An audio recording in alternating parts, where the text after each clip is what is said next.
तो हेलो बच्चों, कैसे हैं आप लोग। स्वागत है आप लोगों का आज के लेक्चर में। तो बच्चों, आज हम लोग बायोलॉजी का नया टॉपिक, नया चैप्टर, जिसको बोलेंगे ह्यूमन रिप्रोडक्शन, नीट के पॉइंट ऑफ व्यू से बहुत ही इंपॉर्टेंट चैप्टर है बच्चों। तो आज हम इस चैप्टर को समझने का कोशिश करेंगे। आप लोग से रिक्वेस्ट है कि अपने पास एनसीईआरटी बुक खोल लेंगे। आज कॉपी पेन लेने की जरूरत नहीं है, एनसीईआरटी बुक खोलेंगे और एनसीईआरटी की बुक में ही साइड में आपको जो भी एक्स्ट्रा पॉइंट लगे वो चीज नोट कर लेंगे, ठीक है ना। फिजिक्स के लेक्चर में आपको कॉपी और पेन लेने की जरूरत है, आज बस आप लोग अपने पास एनसीईआरटी को रखेंगे, ठीक है ना बच्चों। और इस ह्यूमन रिप्रोडक्शन को आज हम समझने का कोशिश करेंगे। मेरा ये उम्मीद है कि अच्छे से आप लोगों को समझा पाएंगे हम, ठीक है बच्चों। चलिए, तो इस चैप्टर को हम लोग शुरू करते हैं। लगभग 1 से 2 लेक्चर में चैप्टर हम लोग खत्म कर लेंगे। आज कोशिश मेरा ये रहेगा कि मैक्सिमम पोर्शन को हम लोग कवर कर लेंगे। चलिए बच्चों, स्टार्ट करते हैं। इस लेक्चर को पढ़ने से पहले हम एक बात बता देना चाहते हैं कि ये लेक्चर जब आपको समझ में आने लगेगा, ये लेक्चर जब आप इंजॉय करने लगेंगे, आपको फील होगा कि हम एक डॉक्टर्स हैं, क्योंकि आपको वो सारी बातें पता हो जाएंगी जो आम लोगों को नहीं पता है। तो इस लेक्चर देखने के बाद इस लेक्चर को कंटिन्यू क्लास करें और इसके बाद आपको लगेगा कि यार ये चीज मुझे नहीं पता था या ये चीज मेरे को क्लास में नहीं बताया गया, क्योंकि ऑफलाइन क्लासेस में इस लेक्चर को, मतलब इस चैप्टर को सही से नहीं कराया जाता है। तो हम कोशिश यही करेंगे कि एक एक पॉइंट को, एनसीईआरटी को पॉइंट टू पॉइंट समझने का कोशिश करेंगे। और एनसीईआरटी के पॉइंट को समझने के लिए अगर हमको एनसीईआरटी का बाहर का भी दुनिया देखना होगा तो हम देखेंगे। बियॉन्ड द एनसीईआरटी भी हम लाइन को पकड़ के लाएंगे और समझेंगे, कोशिश करेंगे कि ये चैप्टर हमको अच्छे से समझ में आ जाए। तो बच्चों चलो देरी नहीं करेंगे। जो ये चैप्टर है इसमें हम लोग इसी के बारे में पढ़ेंगे, ये छोटा सा नन्हा सा स्पर्म और ये बड़ा सा हमारा चट्टान ओवम, इसके बारे में हम लोग देखने का कोशिश करेंगे। आखिरकार ये बनता कहां से है, आखिरकार ये प्रोड्यूस कहां से होता है, कौन सा सेल प्रोड्यूस करता है, किसमें स्पर्म होता है, किसमें ओवम होता है। तो ये बेसिक चीज आपको पता होगा, क्लास 9-10 में आप लोग पढ़े होंगे। स्पर्म जो होता है मेल गैमेट होता है, ओवम जो होता है वो फीमेल गैमेट होता है। क्लियर है ना बच्चों। चलिए, तो यहां पे सही से आ रहा है क्या सब कुछ जी, क्योंकि 2 बार मेरा ऐसा ही गलती हुआ, लेक्चर रिकॉर्ड हो रहा है बार बार, लेकिन कुछ ना कुछ गड़बड़ी होता है, कुछ ना कुछ खराबी आने के कारण ये तीसरा टाइम लेक्चर को हम रिकॉर्ड कर रहे हैं। सोच रहे हो इतना लंबा लेक्चर, उसको ये 3rd टाइम हम रिकॉर्ड कर रहे थे, वही देख रहे हैं कि कुछ इस बार सिस्टम में फॉल्ट नहीं ना है। चलिए बच्चों, तो आज का जो चैप्टर है इस एनसीईआरटी में, एनसीईआरटी माता क्या लिखी है, ये सारा टॉपिक दिया हुआ आपको, जैसे कि मेन रिप्रोडक्टिव सिस्टम, जैसे कि female reproductive system, gametogenesis, menstrual cycle, fertilisation, implantation, pregnancy and embryonic development और दूसरा पार्चुरेशन। ये 7 टॉपिक अगर मेरा कंप्लीट हो गया, मतलब हम ह्यूमन रिप्रोडक्शन में पीएचडी कर लिए हैं, ह्यूमन रिप्रोडक्शन को अच्छे से समझ लिए हैं और नीट में मेरा एक भी सवाल गलत नहीं होगा यार, उम्मीद करते हैं। या आज हम आपको बता देते हैं, यह चैलेंज है कि एक बार क्लास को कंटिन्यू पूरा लेक्चर को देखेंगे, फिर आपको सब कुछ वो पता चल जाएगा जो आपको नहीं भी पता था, ठीक है ना बच्चों। चलिए, तो हम लोग स्टार्ट करते हैं, हम लोग इस चैप्टर को स्टार्ट करते हैं। और ये बच्चा कहना क्या चाहता है बाबू, क्या कह रहे हो। ये कहना ये चाहता है कि इसके बारे में हमको पढ़ना है, इस लेक्चर में हमको इस स्फेरिकल बॉल के बारे में पढ़ना है जिसको ओवम बोलते हैं, और ये छोटा सा नन्हा सा स्पर्म के बारे में पढ़ना है। इसके बारे में हमको कंटिन्यू लेक्चर में बने रहेंगे और आपको समझ में आएगा। चलिए, तो चलिए इसको हम लोग कंटिन्यू करते हैं इस चैप्टर को। सबसे पहले हमारा जो चैप्टर का नाम है आप लोग देखेंगे, यहां पे हम लोग स्टार्ट करते हैं ह्यूमन रिप्रोडक्शन। ह्यूमन रिप्रोडक्शन, देखो बाबू, ह्यूमन रिप्रोडक्शन का मतलब क्या होता है। रिप्रोडक्शन, रिप्रोडक्शन का मतलब होता है पुनः। री का मतलब क्या होता है, री का मतलब होता है पुनः। इस री का मतलब होता है बार बार या पुनः बोल सकते हो। प्रोडक्शन का मतलब होता है टू प्रोड्यूस, टू प्रोड्यूस मतलब बार बार ऑफ स्प्रिंग को, यंग वंस को प्रोड्यूस करना ही रिप्रोडक्शन कहलाता है, ठीक है सर। री का मतलब क्या होता है, पुनः, ठीक है ना। तो अब देखो ये कितने प्रकार के होते हैं। सबसे पहले जितने भी ऑर्गेनिज्म है इस धरती पे वो रिप्रोड्यूस करते हैं, वो रिप्रोडक्शन करते हैं ताकि उनका संतान बना रहे, उनका जनरेशन बना रहे। तो याद रखना ये रिप्रोडक्शन का ना 2 प्रकार है, एक होता है एसेक्सुअल रिप्रोडक्शन और दूसरा होता है सेक्सुअल रिप्रोडक्शन। बहुत ही बेसिक चीज बता रहे हैं, बहुत ही बेसिक चीज, लेकिन जब हम इस चैप्टर को कंटिन्यू करेंगे, जब आप इस चैप्टर के बीच में आइएगा तो आपको लगेगा यार ये मुझे कंसेप्ट नहीं पता था, या ये हम भूल रहे थे, या एनसीईआरटी के बियॉन्ड दी लाइन दिया था लेकिन मेरे को नहीं पता था। चलिए, ए सेक्सुअल, ए का मतलब होता है सिंगल, एक सिंगल पेरेंट। अगर सिंगल पेरेंट इन्वॉल्व होगा, अगर सिंगल पेरेंट इन्वॉल्व होगा, ए का मतलब एक का मतलब होता है सिंगल। अगर सिंगल पेरेंट इन्वॉल्व होगा, उससे अगर ऑफ स्प्रिंग पैदा लेता है, उससे अगर बाल बच्चा संतान पैदा लेता है, उसको बोलते हैं ए सेक्सुअल। और सेक्सुअल मतलब सेक्सुअल रिप्रोडक्शन होगा, मतलब मेल पेरेंट भी होना चाहिए, मेल भी होना चाहिए और फीमेल भी। तो सेक्सुअल रिप्रोडक्शन में मेल पेरेंट भी होता है, मेल पेरेंट भी होता है और फीमेल पेरेंट भी होना जरूरी है। तो यहां से जब ऑफ स्प्रिंग, जब यहां से जन्मेगा, संतान का जब उत्पत्ति होगा, उसको हम लोग बोलेंगे सेक्सुअली रिप्रोडक्शन। अब देखो, ह्यूमन जो होता है ये होता है सेक्सुअली रिप्रोड्यूसिंग ऑर्गेनिज्म। ह्यूमन क्या होता है? Sexually reproducing organism. ह्यूमन जो होता है वो सेक्सुअली रिप्रोड्यूसिंग ऑर्गेनिज्म होता है। और दूसरी बात ये होता है वीवीपैरस। क्या होता है? वीवीपैरस। वीवीपैरस मतलब जो अपने जैसा संतान को जन्म दे सकता है। वीवीपैरस मतलब अंडा नहीं देगा, वीवीपैरस। ओवीपैरस कौन होगा? ओवीपैरस वैसा ऑर्गेनिज्म होगा जो अपने संतान को अंडा के रूप में पैदा करेगा, ओवीपैरस। ओवीपैरस क्या होगा? ओ का मतलब होता है एग लेइंग ऑर्गेनिज्म, जो एग देगा उसको बोलते हैं ओवीपैरस। तो ओवीपैरस नहीं होता है ह्यूमन, क्या होता है? वीवीपैरस होता है। क्या होता है? वीवीपैरस होता है। चलिए, अब हम लोग समझने का कोशिश करेंगे कि ह्यूमन रिप्रोडक्शन में पढ़ना क्या सब है। आपके नीट के सिलेबस में या आपका एनसीईआरटी माता क्या कहती हैं? आपका एनसीईआरटी माता कहती हैं कि जो ह्यूमन रिप्रोडक्शन है, जो ह्यूमन रिप्रोडक्शन है, ह्यूमन रिप्रोडक्शन जो है, इसमें हम लोग दो चीजों के बारे में पढ़ते हैं। एक पढ़ते हैं मेल के बारे में, मेल रिप्रोडक्टिव सिस्टम। क्या पढ़ते हैं? Male reproductive. एक पढ़ते हैं मेल रिप्रोडक्टिव सिस्टम, और दूसरा ना बउआ, दूसरा पढ़ते हैं फीमेल रिप्रोडक्टिव सिस्टम। क्या पढ़ते हैं? Female reproductive system. चलिए सर, बहुत बढ़िया, फीमेल रिप्रोडक्टिव सिस्टम। अब गौर करने की बात यह है कि सबसे पहले हम लोग समझते हैं एनसीईआरटी के अकॉर्डिंग कि मेल रिप्रोडक्टिव सिस्टम क्या होता है। सबसे पहला हमारा जो टॉपिक है वो है मेल रिप्रोडक्टिव सिस्टम। देखो बउआ, मेल रिप्रोडक्टिव सिस्टम में क्या सब होगा? तो मेल रिप्रोडक्टिव सिस्टम में सबसे पहले होगा प्राइमरी सेक्स ऑर्गन। क्या होगा? सबसे पहला चीज होगा वो होगा प्राइमरी, सबसे पहला होगा प्राइमरी सेक्स ऑर्गन। सर ये क्या होता है? प्राइमरी सेक्स ऑर्गन वो होता है जो गैमेट फॉर्मेशन में इन्वॉल्व होगा, जो गैमेट फॉर्मेशन कराएगा वो होगा प्राइमरी सेक्स ऑर्गन, याद रखना। और दूसरा जो होता है वो होता है सेकेंडरी सेक्स ऑर्गन। क्या होता है? पहला प्राइमरी और दूसरा होता है सेकेंडरी सेक्स ऑर्गन। पहला प्राइमरी और दूसरा क्या होता है? Secondary sex organ. क्लियर है ना बउआ? तो प्राइमरी जो गैमेट फॉर्मेशन में इन्वॉल्व होगा, और सेकेंडरी जो ट्रांसपोर्ट करा सकता है, जो पाथ देगा, जो हेल्प करेगा उस गैमेट को चलने के लिए, जाने के लिए एक जगह से दूसरे जगह के लिए, तो यह होता है सेकेंडरी सेक्स ऑर्गन। क्लियर है ना? तो प्राइमरी सेक्स ऑर्गन क्या करता है? यह गैमेट फॉर्मेशन कराता है। गैमेट का फॉर्मेशन होता है प्राइमरी में, गैमेट का फॉर्मेशन होता है। और सेकेंडरी क्या करता है? ट्रांसपोर्ट करता है गैमेट का। क्या करता है?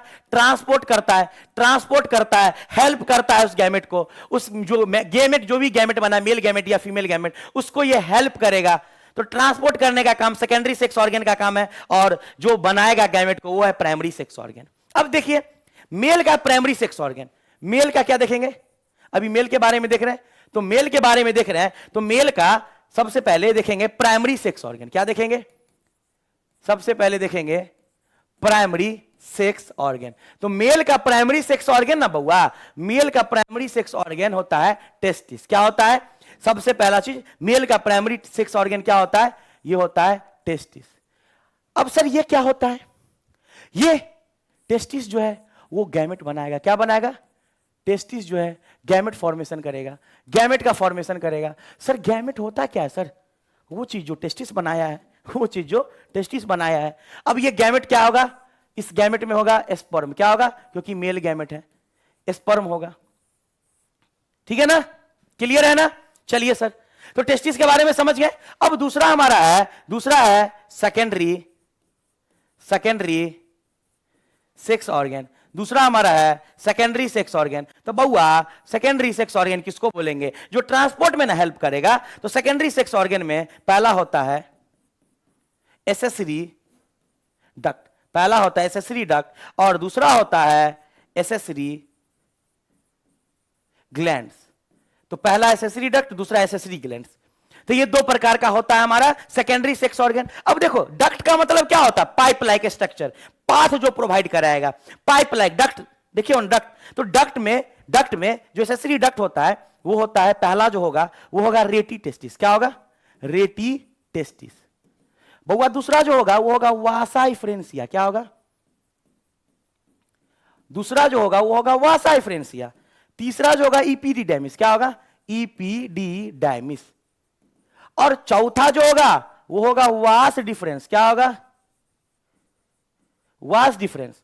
ये चार हमारा होता है एसेसरी डक्ट। याद रखोगे, बिल्कुल याद रखोगे, अपने भेजे में फिट करोगे कि एसेसरी डक्ट चार होता है। पहला रेटी टेस्टिस, दूसरा वासा इफ्रेंसिया, इपीडिडाइमिस और वास डिफरेंस। इसी प्रकार से ग्लैंड भी हमारा तीन प्रकार का होता है। चलो अब ग्लैंड को समझते हैं नेक्स्ट पेज में।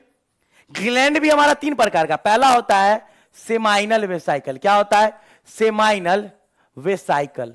पहला सेमाइनल वेसाइकल, दूसरा होता है प्रोस्टेट ग्लैंड, प्रोस्टेट ग्लैंड।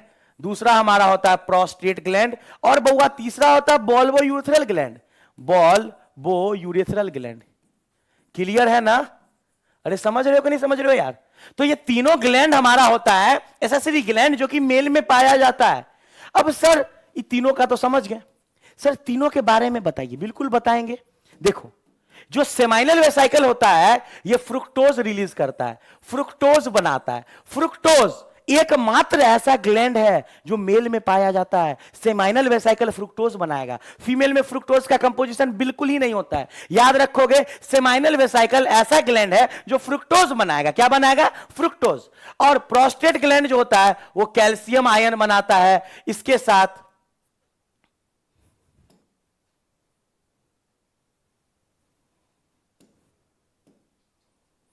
साथ सम इंजाइम्स, ठीक है ना, और इसके साथ फॉस्फेट, फॉस्फेट। तो याद रखोगे जो प्रोस्टेट ग्लैंड है ये कैल्शियम आयन को बनाते हैं, कुछ इंजाइम्स भी बनाते हैं, और प्रोस्टेट, फॉस्फेट और फॉस्फेट। अब बॉल्वो यूरेथ्रल ग्लैंड को हम लोग बोलते हैं कॉपर्स ग्लैंड। क्या बोलते हैं, कॉपर्स ग्लैंड। बॉल्वो यूरेथ्रल का दूसरा नाम क्या है बउआ, कॉपर्स ग्लैंड। ये क्या करता है, ये जो है न्यूट्रलाइज करता है, neutralise the path of sperm, the path of sperm. मान लो कि स्पर्म है, तो स्पर्म जिस पाथ से जाएगा, यूरेथ्रा से जाएगा, वहीं से जाएगा हमारा यूरिन भी। तो यूरिन होता है एसिडिक, और स्पर्म जो होता है वो जो सीमेन से बनता है, सीमेन मतलब कंपोजिशन में होता है, सो सीमेन जो होता है वो अल्कलाइन होता है। तो सीमेन किसको, एक नया टर्म आता है सीमेन। देखो सीमेन में ही स्पर्म होता है, ये सीमेन बनता है स्पर्म से प्लस सेमाइनल प्लाज्मा। क्या से, सेमाइनल प्लाज्मा। सीमेन बनता है स्पर्म प्लस सेमाइनल प्लाज्मा। यही जो सेमाइनल प्लाज्मा है ना, इसी सेमाइनल प्लाज्मा जो है किसका कंपोजिशन होता है, ये सेमाइनल प्लाज्मा में जो कंपोजिशन होता है ये इस ग्लैंड्स का, ये इस कंपोजिशन ऑफ ग्लैंड्स। तो सेमाइनल प्लाज्मा जो बना होता है ये इसी ग्लैंड से बना होता है, इसी ग्लैंड का कंपोजिशन। मतलब सेमाइनल प्लाज्मा में फ्रुक्टोज होगा, सेमाइनल प्लाज्मा में कैल्शियम होगा, कुछ एंजाइम्स होंगे, फॉस्फेट होंगे, उसके बाद सेमाइनल प्लाज्मा ये है। तो लेकिन ये भी याद रखना कि सेमाइनल वेसाइकल जो है, एक बात यहां रखना, सेमाइनल वेसाइकल का 60 से 70% कंपोजिशन होता है किसमें, सेमाइनल प्लाज्मा में। और प्रोस्टेट ग्लैंड का 30 से 40% कंपोजिशन होता है सेमाइनल प्लाज्मा में। ठीक है ना, मतलब सीमेन कैसे बनता है, स्पर्म प्लस सेमाइनल प्लाज्मा। तो सीमेन जो होता है अल्कलाइन, क्या होता है, अल्कलाइन फ्लूइड होता है। सीमेन होता है अल्कलाइन फ्लूइड, अल्कलाइन नेचर का, बेसिक नेचर का। तो हमारा जो पाथ से यूरिन निकलेगा उसी पाथ से सीमेन भी निकलेगा, रिलीज होगा। तो एसिड जो है, यूरिन एसिड है, उस पाथ को एसिड बना देगा, उसी को लुब्रिकेट करता है, उसी को न्यूट्रलाइज करता है, neutralise the path of sperm. और इसके साथ साथ इसका काम है लुब्रिकेशन का काम है, पेनिस को लुब्रिकेट करता है, पेनिस को लुब्रिकेट करता है। क्लियर है ना, चलिए यहां तक हम लोग समझ गए। अब आगे बढ़ते हैं। सबसे पहले टॉपिक हम लोग समझते हैं टेस्टिस को। देखो ये टेस्टिस जो है ना, ये जो है ना, ये होता है ओवल शेप का। कैसा होता है, टेस्टिस जो होता है वो oval in shape, Oval shape का होता है। इसके बाद जो इसका लंबाई है ना, लेंथ जो है ना, वो होता है लगभग 4 से 5 सेंटीमीटर, लगभग 4 से 5 सेंटीमीटर। और जो इसका विड्थ होता है ये होता है 2 से 3 सेंटीमीटर, 2 से 3 सेंटीमीटर विड्थ इसका है। अच्छा सर, अब याद रखना ये जो टेस्टिस बनता तो एब्डोमेन में है, बनता है एब्डोमेन में, लोअर एब्डोमेन के पास, लेकिन ये डिसेंड कर जाता है, मतलब टेस्टिस जो है डिसेंड कर जाता है इनटू अ पॉच लाइक स्ट्रक्चर, इनटू अ पॉच लाइक स्ट्रक्चर। पॉच लाइक स्ट्रक्चर जिसको हम लोग क्या बोलेंगे बउआ, कहीं बोलो, पॉच लाइक स्ट्रक्चर को बोलेंगे स्क्रोटम। क्या बोलेंगे बाबू? स्क्रोटम। ठीक है ना, समझ में आ रहा है ना? पॉच लाइक स्ट्रक्चर को क्या बोलेंगे बउआ? स्क्रोटम बोलेंगे। ठीक है ना? चलिए, अब ये स्क्रोटम जो है सर होता कहां है? तो outside the abdominal cavity. Scrotum कहां होता है? स्क्रोटम होता है outside the abdominal, outside the abdominal cavity, abdominal cavity के बाहर। ऐसा क्यों सर? क्योंकि स्क्रोटम जो है हेल्प करता है, हेल्प्स टू, जो हमारा टेस्टिस है उसको स्पर्म फॉर्मेशन के लिए। कैसे हेल्प करता है? तो helps to sperm formation. Sperm formation किसको हेल्प करता है? टेस्टिस को। हेल्प्स टू टेस्टिस, किसको? टेस्टिस को हेल्प करता है, किसके लिए? स्पर्म फॉर्मेशन के लिए। ऐसा क्यों? क्योंकि बाबू याद रखना कि जो स्पर्म फॉर्मेशन के लिए टेंपरेचर चाहिए वो चाहिए बॉडी से 2 से 2.5 डिग्री कम। तो याद रखना जो हमारा बॉडी टेंपरेचर है, जो हमारा बॉडी टेंपरेचर है, जो हमारा बॉडी टेंपरेचर 37 डिग्री सेल्सियस होता है। अब बॉडी टेंपरेचर पे तो स्पर्म बना नहीं, बॉडी टेंपरेचर पे तो स्पर्म बना नहीं, तो स्पर्म को कितना चाहिए? तो स्पर्म को जो टेंपरेचर चाहिए स्पर्म बनने के लिए, स्पर्म फॉर्मेशन के लिए बाबू टेंपरेचर जो चाहिए ना, स्पर्म फॉर्मेशन के लिए टेंपरेचर चाहिए, वो चाहिए 35 डिग्री से लेकर के, मतलब 34.5 से लेकर के 35 डिग्री सेल्सियस। मतलब इससे 2 से 2.5 डिग्री कम, मतलब इससे 2 से 2.5 डिग्री कम। वही काम करता है स्क्रोटम। स्क्रोटम क्या करता है? एब्डोमिनल कैविटी के बाहर होता है और वो इसी टेंपरेचर को मेंटेन करता है, इसी टेंपरेचर को मेंटेन करता है, इसी टेंपरेचर को बाबू, इसी टेंपरेचर को जो है इसको मेंटेन करता है। मतलब स्क्रोटम का काम क्या है? ये 2 से लेकर के 2.5 डिग्री सेल्सियस टेंपरेचर लेस करता है, कम कर देता है। क्लियर है ना? तो ये टेंपरेचर को कम कर देता है। चलिए अब आगे देखते हैं हम लोग। अब स्ट्रक्चर देखते हैं स्क्रोटम कैसा होता है सर। देखो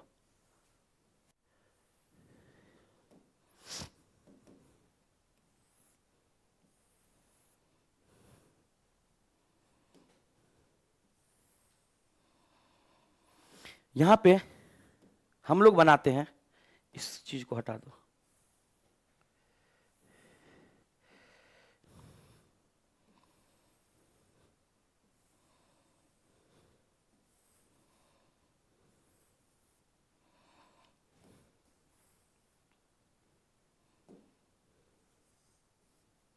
अब देखना गौर से, ये जो स्क्रोटम है ये हमारा स्क्रोटम है। ये क्या है? हमारा स्क्रोटम है। और ऊपर जो बनाए हैं, ऊपर जो आप देख रहे हो ये एब्डोमिनल कैविटी। क्या है? Abdominal cavity. ये एब्डोमिनल कैविटी है। क्या है बाबू? Abdominal cavity. ये है एब्डोमिनल कैविटी। तो एब्डोमिनल कैविटी का टेंपरेचर होता है सारे, मतलब 37 डिग्री सेल्सियस। अब ये हमारा टेस्टिस है। ये हमारा क्या है? ये हमारा टेस्टिस है, टेस्टिस है। और टेस्टिस जो है स्क्रोटम से अटैच होता है। टेस्टिस जो है स्क्रोटम से अटैच होता है। इस अटैचमेंट का नाम है जुबर्नाकुलम। क्या नाम है? इस अटैचमेंट का क्या नाम है? इस अटैचमेंट का नाम है जुबर्नाकुलम। इस अटैचमेंट का नाम है जुबर्नाकुलम। जुबर्नाकुलम से अटैच्ड होता है स्क्रोटम के अंदर। अब याद रखना ये जो स्क्रोटम में आता है इनगुलन कैनाल से होकर। टेस्टिस जो है पहले एब्डोमेन में होता है, उसके बाद ये हमारा इनगुलन कैनाल है। क्या है? इनग्यूनल कैनाल, इन्ग्यूनल कैनाल। ये क्या होता है सर? टेस्टिस को लेके आता है। जब बच्चे का पेट में, जब इम्ब्रियोनिक लाइफ में जब बच्चा होता है, पेट में होता है, तो 6 महीना तक तो टेस्टिस तो हमारा एब्डोमेन में ही होता है।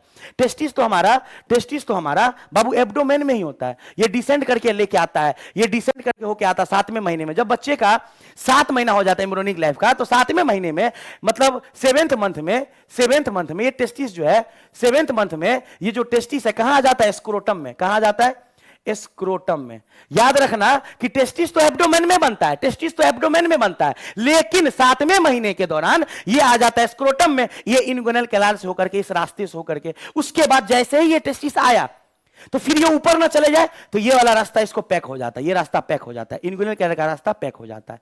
अब गौर करना सर, ऐसा क्या खास बात है स्क्रोटम में जो टेम्परेचर को कम करता है? चलो देखो, ये एनसीईआरटी में तो नहीं लिखा हुआ, लेकिन बताते हैं। देखो, स्क्रोटम के पास होता है कुछ मसल्स, स्क्रोटम के अंदर होता है, ये मसल्स पाया जाता है। इस मसल्स का नाम है डार्टस मसल। क्या नाम है? डार्टस मसल। क्लियर है? इस मसल का नाम है डार्टस मसल। और इस डार्टस मसल, एक और मसल होता है, वो भी हम बताएंगे। यही डार्टस मसल रिस्पॉन्सिबल होता है टेम्परेचर को कम करने में। ये डार्टस मसल, इसके साथ एक और मसल है, वो भी हम बताते हैं। देखो इधर देखो, मान लो ये टेस्टिस है, तो टेस्टिस के ऊपर एक कॉर्ड लाइक स्ट्रक्चर बना होता है। टेस्टिस के ऊपर एक कॉर्ड लाइक स्ट्रक्चर बना होता है, दोनों के ऊपर बना होगा, यहां पे भी बना होगा, एक कॉर्ड लाइक स्ट्रक्चर बना होगा। इसका नाम होता है स्पर्मेटिक कॉर्ड। क्या होता है? इसका नाम होता है स्पर्मेटिक कॉर्ड। अब स्पर्मेटिक कॉर्ड क्या होता है सर? तो टेस्टिस को ब्लड वेसल सप्लाई चाहिए, टेस्टिस को लिविंग रहने के लिए इसमें ब्लड वेसल का सप्लाई होता है। स्पर्मेटिक कॉर्ड में क्या होता है बाबू? इसमें होता है ब्लड वेसल्स। क्या होता है? ब्लड वेसल्स का सप्लाई जो टेस्टिस को जोड़ता है। अब इसके साथ साथ स्पर्मेटिक कॉर्ड में कुछ मसल्स पाए जाते हैं, पीला पीला कलर का जो है कुछ मसल्स पाए जाते हैं। इस मसल्स का नाम है क्रीमैस्टर मसल। इस मसल का नाम है क्रीमैस्टर मसल। तो यही डार्टस मसल और ये क्रीमैस्टर मसल मिलकर के टेम्परेचर को मेंटेन करता है। ये क्रीमैस्टर मसल और ये डार्टस मसल दोनों ही स्क्रोटम के टेम्परेचर को मेंटेन करता है। कितना मेंटेन करता है सर? 2 से 2.5 डिग्री सेल्सियस कम करता है। 2 से 2.5 डिग्री टेम्परेचर क्या करता है? लेस, कम करता है। तो स्पर्म बन जाता है आसानी से। तो याद रखोगे ना, स्पर्मेटिक कॉर्ड होता है, क्या करता है सर? ब्लड वेसल सप्लाई होता है स्पर्मेटिक कॉर्ड से, और इसमें भी एक मसल्स पाया जाता है, क्रीमैस्टर मसल। अब सर एक बात याद रखना, एक डक्ट हम जब पढ़ाएंगे आपको तब पता चलेगा। यहां से एक डक्ट निकलता है टेस्टिस से, जो कि स्पर्मेटिक कॉर्ड होते हुए यूरिनरी ब्लैडर को छूता है। यहां से एक डक्ट निकलता है जो स्पर्म को लेकर के, यहां पे यूरिनरी ब्लैडर है, और यूरिनरी ब्लैडर को छू करके निकलता है वापस से, यू शेप बनाता है। याद रखोगे ना? इस डक्ट का नाम हम बताएंगे आगे। इस डक्ट का नाम होता है वास डिफरेंस। क्लियर है? वास डिफरेंस होता है। तो स्पर्मेटिक कॉर्ड होते हुए एब्डोमिनल कैविटी में जाएगा और ये यूरिनरी ब्लैडर के ऊपर लूप बनाएगा। क्या बनाएगा? लूप, एक लूप लाइक स्ट्रक्चर, लूप बनाएगा। तो बात को समझ रहे हो? हाँ, एनसीईआरटी को समझना है तो बियॉन्ड द एनसीईआरटी कुछ पॉइंट्स हमको जानना पड़ेगा, तब तो नीट में सवाल कुछ आएगा। तो फिर अगर आपसे नहीं बनेगा, फिर आप बोलोगे एनसीईआरटी में तो है नहीं। यार एनसीईआरटी में है, लेकिन लिखा नहीं हुआ एग्जैक्ट डाटा। वो एनसीईआरटी के बियॉन्ड द लाइन आप जब जाइएगा तो आपको पता चलेगा कि यार एनसीईआरटी का ही लाइन है। हम दिखाएंगे भी आपको, ये सारा कुछ एनसीईआरटी में दिया हुआ है, कहां पे हम दिखाएंगे। चलिए, तो ये समझ गए ना, ये हमारा स्पर्मेटिक कॉर्ड है। ये हमारा क्या है? ये हमारा स्पर्मेटिक कॉर्ड है, जो कि ब्लड वेसल्स सप्लाई करता है टेस्टिस को। और ये इसके पास होता क्या है? इसके पास होता है क्रीमैस्टर मसल। क्लियर है ना बउआ? चलिए अब आगे चलते हैं। सर तो टेस्टिस में चला गया, अब आते हैं हम लोग टेस्टिस को देखते हैं। अब हमारा टॉपिक है टेस्टिस को देखना। तो देखो, कैसे देखोगे?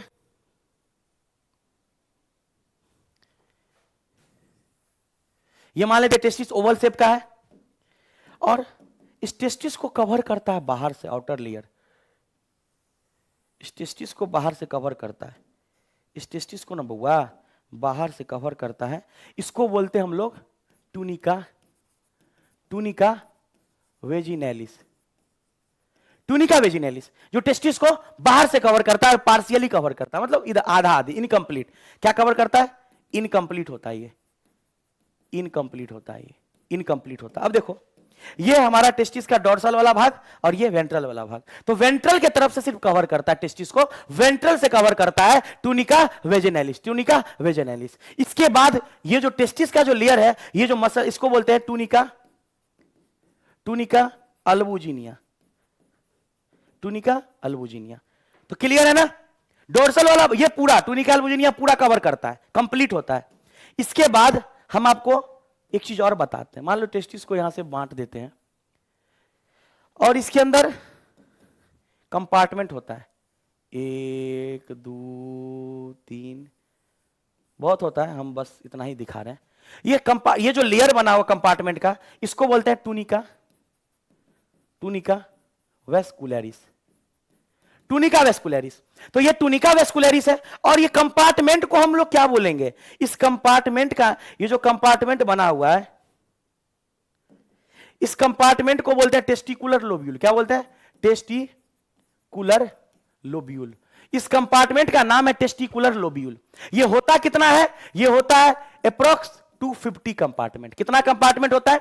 250 के अप्रोक्स होता है एनसीईआरटी के डाटा के अकॉर्डिंग। ये जो कंपार्टमेंट होता है कितना होता है? 250 कंपार्टमेंट, 250 कंपार्टमेंट, 250 कंपार्टमेंट। अब जैसे इस कंपार्टमेंट में होगा क्या? इस कंपार्टमेंट में होगा छोटा छोटा सेमिनिफेरस ट्यूब्यूल। क्या होगा? 2 से 3, 2 से 3, लगभग मैक्सिमम 2 भी हो सकता है। तो ये हमारा हरा वाला जो भाग है, इसको बोलते हैं हम लोग seminiferous tubule, seminiferous tubule, seminiferous tubule. होता कितना है? 1 से 3। होता कितना? 1 से 3, 1 से 3 हर कंपार्टमेंट में होता है। और हर एक सेमिनिफेरस ट्यूब्यूल से क्या निकलेगा? स्पर्म, क्योंकि यही तो स्पर्म बनेगा और छोटे छोटे डक्ट्स में निकलेगा। इस छोटे छोटे डक्ट्स का जो नाम है, इसका जो नाम है, इसको बोलते हैं ट्यूबुलाई, ट्यूबुलाई रेक्टाई। क्या बोलते हैं बुआ? ट्यूबुलाई, ट्यूबुलाई रेक्टाई। इस छोटे छोटे डक्ट का नाम क्या होता है? ट्यूबुलाई रेक्टाई।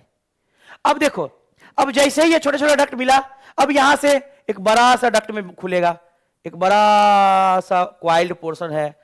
इस क्वाइल्ड पोर्शन का नाम है रेटी टेस्टिस। क्या नाम होगा? रेटी टेस्टिस।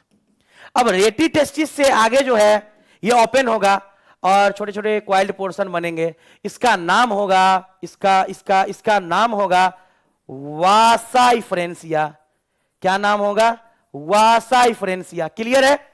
और वासा इफ्रेंसिया जो है, फाइनली देखो, अब इस स्ट्रक्चर को एक बार स्क्रीनशॉट ले लोगे, बाद में हम इसको ड्रॉ मिटाना पड़ेगा, ठीक है? चलो अब इसको हम मिटाते हैं, इरेज करते हैं।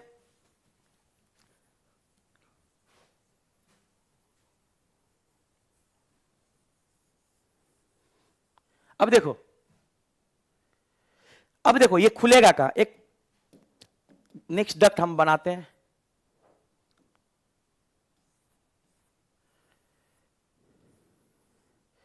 इस पोर्शन को, और इसमें चला जाएगा, ये जो सारा क्वाइल्ड पोर्शन है ना, इसमें चला जाएगा, इसमें चला जाएगा, हाईली क्वाइल्ड पोर्शन इसमें चला जाएगा। इस डक्ट का नाम है, हम बता रहे हैं, पहले तो नाम सुनो। ऊपर वाले को बोलते, ऊपर वाला हेड होगा, हेड को बोलते हैं कॉपट, CAUPT, कॉप्ट। इसके बाद ये वाला होता है, ये हमारा होता है कॉर्पस। क्या होता है? कॉर्पस। और नीचे वाला होता है, वो होता है क्वाडा। क्या होता है? क्वाडा। कॉपट, कॉर्पस और क्वाडा, ये तीनों मिलकर के बनाता है जो अगला डक्ट है। ये तीनों डक्ट मिलकर के बनाता है इपीडिडैमिस को। किसको? इपीडिडैमिस, इपीडिडैमिस को बनाता है। तो याद रखोगे ना, स्पर्म बनेगा सेमिनिफेरस ट्यूब्यूल में, स्पर्म बन गया, स्पर्म उसके बाद निकलेगा ट्यूबुलाई रेक्टाइस होकर रेटी टेस्टिस, और रेटी टेस्टिस के बाद जाएगा वासा इफ्रेंसिया, फिर चला जाएगा इपीडिडेमिस के पास। किसके पास? इपीडिडेमिस का पहला पोर्शन कॉपट, फिर कॉर्पस और फिर क्वाडा। 3 पोर्शन है इपीडिडेमिस, 3 पार्ट में बटा हुआ है, कॉपट, कॉर्पस और क्वाडा। क्लियर है? अब यहां से पाइप निकलेगा, यहां से पाइप निकलेगा, इपीडिडेमिस से स्पर्म जाएगा एक पाइप के जरिए, एक पाइप के जरिए। इस पाइप का नाम है वास डिफरेंस। क्या नाम है? इस पाइप का नाम है वास डिफरेंस। क्लियर है ना? इस पाइप का नाम है वास डिफरेंस। क्लियर है ना बउआ? इस पाइप का नाम है वास डिफरेंस। चलिए अब हम लोग समझ गए, इस पाइप से होकर जाएगा। इसका नैरो पोर्शन थोड़ा सा फुला होता है, इसका टर्मिनल इंड थोड़ा सा फुला होता है। याद रखना, अगर मान लो इसको टर्मिनल बोलते हैं, इसका टर्मिनल इंड, इसका टर्मिनल इंड को हम लोग बोलते हैं एम्पुला। क्या बोलते हैं? एम्पुला, वाइडर एरिया को ही एम्पुला बोलते हैं। और एम्पुला में क्या होता है, स्टोरेज होता है किसका, स्पर्म का, storage of sperm.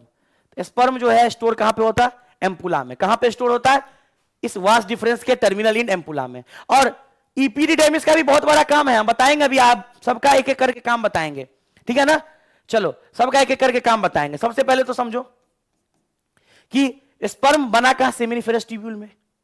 Seminiferous tubule में बना, उसके बाद ये गया कहां से, तो सेमिनिफेरस ट्यूब्यूल में बना, फिर ये निकला ट्यूबुलर रेक्टाइस होकर के रेटी टेस्टिस, रेटी टेस्टिस से वास डिफरेंसिया, फिर इपीडिडर्मिस के डक्ट में चला गया। तो एपिडर्मिस का सबसे पहला पोर्शन कॉपट, फिर कॉर्पस और फिर क्वाडा, ये 3 पोर्शन में बटा हुआ एपिडर्मिस। क्लियर है ना बाबू। चलिए अब सबसे पहले हम लोग देखेंगे किसके बारे में, सेमिनिफेरस ट्यूब्यूल के बारे में। Seminiferous tubule, seminiferous tubule. सबसे पहले तो समझते स्पर्म बनता कैसे है। स्पर्म बना कैसे, तो मान लो ये हमारा टेस्टिकुलर लोब्यूल, क्या है ये, टेस्टिकुलर लोब्यूल है, एक टेस्टिकुलर लोब्यूल है, इसके अंदर होगा सेमिनिफेरस ट्यूब्यूल, मान लेते हैं 3 गो है, ये सेमिनिफेरस ट्यूब्यूल है। अभी ये जो ये हमारा सेमिनिफेरस ट्यूब्यूल क्या है, सेमिनिफेरस ट्यूब्यूल है। अब सेमिनिफेरस ट्यूब्यूल के अंदर स्पर्म बनाएगा कौन, तो याद रखना कि सेमिनिफेरस ट्यूब्यूल के अंदर छोटे छोटे सेल्स होते हैं। सेमिनिफेरस ट्यूब्यूल के अंदर छोटे छोटे सेल्स होते हैं,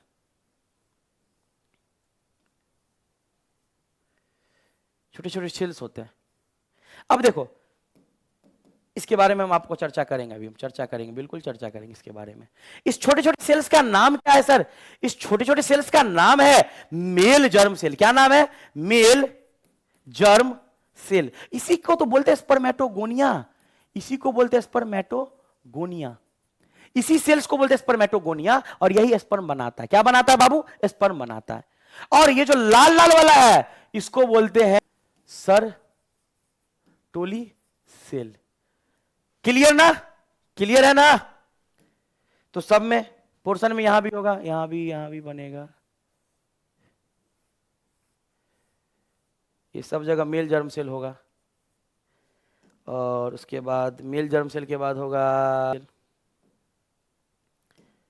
सर्टोली सेल, जहां जहां सर्टोली सेल। तो लाल वाला हमारा सर्टोली सेल और पीला वाला क्या है, पीला वाला है मेल जर्म सेल और लाल वाला क्या है, सर्टोली सेल। एससी का मतलब सर्टोली सेल। क्लियर ना। अब क्या होता है, ये जो हमारा टेस्टिकुलर लोब्यूल है ना बउआ, इस टेस्टिकुलर लोब्यूल में ना छोटे छोटे ब्लड वेसल्स होते हैं। क्या होते हैं, ब्लड वेसल्स। इसके साथ साथ कुछ स्टार जो जिसको लगा रहे हैं इसको बोलते हैं इम्यूनो कम्पिटेंट सेल। क्या बोलते हैं, इम्यूनो कम्पिटेंट सेल्स, इसको बोलते हैं हम लोग इम्यूनो कम्पिटेंट सेल। इसके साथ साथ कुछ और सेल्स होते हैं, इसके साथ साथ कुछ और सेल्स होते हैं, कुछ और सेल्स होते हैं। इसी सेल्स को बोलते हैं लेडिग सेल। क्या बोलते हैं, लेडिग सेल। इसी सेल का नाम होता है लेडिग सेल। और ये जो स्टार देख रही है होता है इम्यूनो कॉम्पिटेंट सेल। ये WBC कहलाता है, यही तो WBC कहलाता है, इम्यूनो कॉम्पिटेंट सेल। और ये वाला जो देखे इसको बोलते हैं ब्लड वेसल्स। क्या बोलते हैं, ब्लड वेसल्स। और ये वाला लेडिग सेल, ये इम्यूनो कॉम्पिटेंट सेल जिसको WBC बोलते हैं, ये ब्लड वेसल्स। तो क्लियर है ना, क्लियर है ना बाबू, बताओ जल्दी, क्लियर है। चलिए ये हमारा सेल्स है, पीला वाला हमारा मेल जर्म सेल स्पर्मेटोगोनिया है और लाल वाला हमारा सर्टोली सेल है। क्या है, सर्टोली सेल। चलो अब देखते हैं मेल जर्म सेल मतलब स्पर्मेटोगोनिया क्या खुद स्पर्म बनाएगा, नहीं बनाएगा। जब तक हार्मोन नहीं रिलीज होगा तब तक वो स्पर्म नहीं बना सकता है। तो इसको कंट्रोल कौन करता है, सब हमारा ब्रेन कंट्रोल करता है। चलिए हम इसको हार्मोनल कंट्रोल देखते हैं। चलो सबसे पहले देखो हमारे ब्रेन में क्या होता है, हाइपोथैलेमस। क्या होता है, हाइपोथैलेमस। हाइपोथैलेमस रिलीज करता है GnRH, gonadotropin releasing hormone, GnRH। और यही GnRH किस पे एक्ट करता है, यही GnRH एक्ट करता है एंटीरियर पिट्यूटरी, एंटीरियर पिट्यूटरी पे। और एंटीरियर पिट्यूटरी पे एक्ट करेगा और एंटीरियर पिट्यूटरी को कहेगा तुम जल्दी से हार्मोन रिलीज करो एलएच और एफएसएच, एलएच और एफएसएच। अब देखो एलएच जो रिलीज हुआ, ये एलएच जो है, ये एलएच जो है, ये एलएच जाकर के काम करेगा लेडिक सेल पे, लेडिक सेल पे, और लेडिक सेल को कहेगा है जल्दी से तुम हार्मोन रिलीज करो, और उसका नाम है एंड्रोजन। क्या नाम है? एंड्रोजन। तो याद रखोगे ना, लेडिक सेल क्या रिलीज करेगा? एंड्रोजन। किसके एक्ट के होने के कारण? एलएच हार्मोन जब एक्ट करेगा, एलएच हार्मोन जब एक्ट करेगा, एक्ट ऑन। और एफएसएच जो है ये एक्ट करेगा सर्टोली सेल पे, सर्टोली सेल, और बोलेगा है सर्टोली सेल तुम्हारा क्या काम है? तो सर्टोली सेल का काम है, बोलेगा रिलीज करो एबीपी। एबीपी का मतलब क्या होता है? एबीपी का मतलब होता है, एबीपी का मतलब होता है एंड्रोजन बाइंडिंग प्रोटीन। क्या होता है? Androgen, androgen binding protein. ABP को क्या बोलते हैं बउआ? Androgen binding protein. क्लियर है ना? एबीपी रिलीज करेगा। अब एबीपी और एंड्रोजन, एंड्रोजन को ही बोलते हैं टेस्टोस्टेरोन। इसी एंड्रोजन का नाम है टेस्टोस्टेरोन। तो याद रखना कि जो हमारा लेडिक सेल है वो रिलीज करता है एंड्रोजन टेस्टोस्टेरोन, और इसी एंड्रोजन को हम लोग बोलते हैं मेल सेक्स हार्मोन। इसी को बोलते हैं हम लोग मेल सेक्स हार्मोन। क्लियर है? तो कोई सवाल पूछेगा मेल सेक्स हार्मोन किसको बोलते हैं? एंड्रोजन को बोलते हैं या टेस्टोस्टेरोन को बोलते हैं? क्लियर है? सर्टोली सेल किस पे, क्या एफएसएच इस पे काम करेगा, एक्ट करेगा, और सर्टोली सेल क्या रिलीज करेगा? ABP, androgen binding protein. क्यों ऐसा क्यों? देखो दूसरा बात याद रखना, सर्टोली सेल का, सर्टोली सेल का जो सर्टोली सेल है ना बउआ, सर्टोली सेल है ना, ये न्यूरिशमेंट प्रोवाइड करता है, न्यूरिशमेंट प्रोवाइड करता है। क्या प्रोवाइड करता है? न्यूरिशमेंट प्रोवाइड करता है। किसको सर? Developing sperm. किसको? Developing sperm. न्यूरिशमेंट प्रोवाइड करेगा डेवलपिंग स्पर्म को।